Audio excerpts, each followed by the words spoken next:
Welcome to another real Bigfoot Encounters with Reverend Jeff. This week's encounter comes to us from the mountains of South Carolina, where a young family takes up residence in a secluded cabin deep off-grid. Let's hear their story. In the early fall of 2005, my wife, 4-year-old son, and I were gifted a long weekend in the mountains by my in-laws. The drive was only 5 hours or so, and we could arrive early Thursday and stay until Monday morning. The week seemed to fly past as we packed for our adventure. The brochure said fabulous off-grid cabin, 10 miles from anything. Flush toilet, hot showers, and those were the highlights of the advertisement. We got up at daybreak on Thursday and headed for the cabin. My son had passed out in the back of the car, so it was just my wife Susie and I listening to the oldies channel as we made our way up from the low country to the mountains. The further up the mountain we went, the less buildings and people we saw.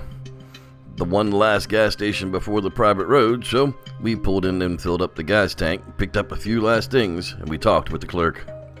We mentioned that we had rented the Coleman cabin, and his face went white. I'd asked what was wrong, and he said, "I take it you didn't hear about the last people that stayed up there." I inquired about the story, and he just said, "Let's put it this way. They never located the bodies, but everyone is pretty sure they are dead. Yet no one knows from what." "Don't you mean who?" I asked. He said, "No, I mean what. Just be sure you have a gun with you." I did in fact have a shotgun and a .45 long Colt with me. I rarely travel into the wilds without them. We loaded the rest of the supplies up and headed up the mountain. Should have took 25 minutes, but the trip at this point was much more than an hour, as we missed the turnoff to the cabin. I backtracked a while and finally located it. About 20 minutes later, we arrived at the spectacular cabin in the mountains.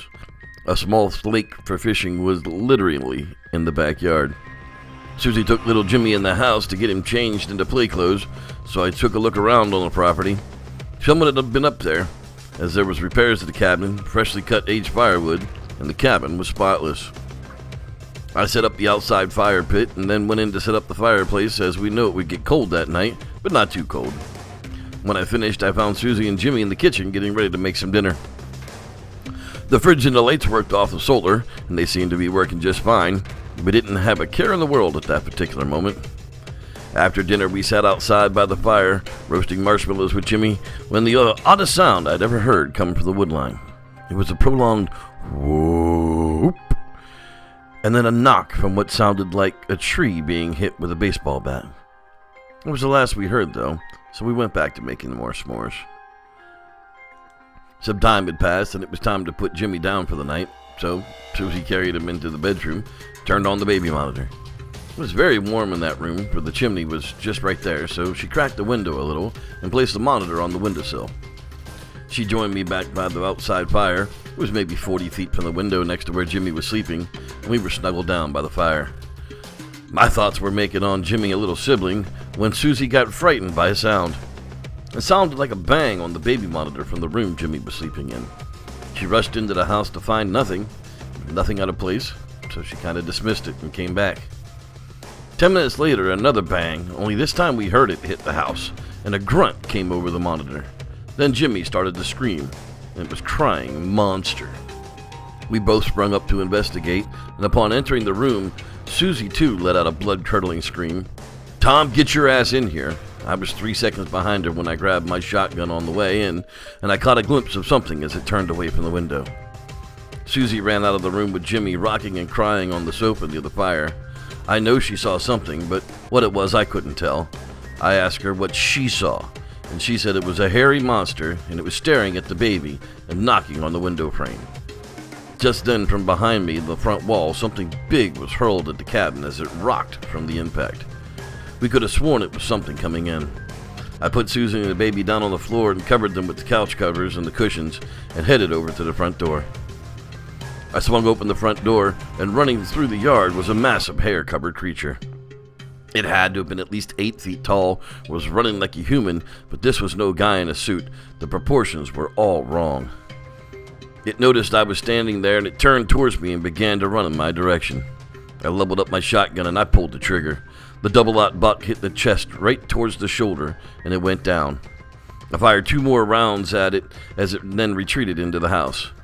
As I turned, I noticed a huge boulder the size of a bowling ball is what had hit the cabin. I went in, slammed the door, and stood guard over my family. Susie was shaking and crying, and the baby was just numb. We needed to get the hell out of there. I began to notice a little movement out the front window near where the creature had gone down. I slowly approached the window so that I could see better, and I noticed what seemed to be another hairy monster collect the body of the one that I had to shoot. And then just as he drug it along, one came out of the wood line, and the two carried the dead body off into the woods. I stood and watched there as they carried the body off into the woods until the sun began to rise. We quickly gathered up the important belongings and got the hell out of there as fast as we could. As I drove down the private road, at one point, I could have sworn I saw one of those creatures watching us leave the area. Susie finally calmed down, and Jimmy had passed out in the back seat, so I asked if I should go to the sheriff's office. Susie said, "And tell them what? A Bigfoot attacked our cabin, and you killed one? No. No, thank you. Just get me home. You know I hate the woods." To which I said, "You're right, dear, and we'll just never speak of this ever again." We kept our promise to each other and never spoke of it again. I only tell you this now because the time feels right and people need to be aware that Bigfoot is out there, and when you least expect it, he may just show up. This young family had a night of terror that they will never forget. For me, it was another real Bigfoot encounter. Thanks for watching. I'm Reverend Jeff, and may the Squatch be with you.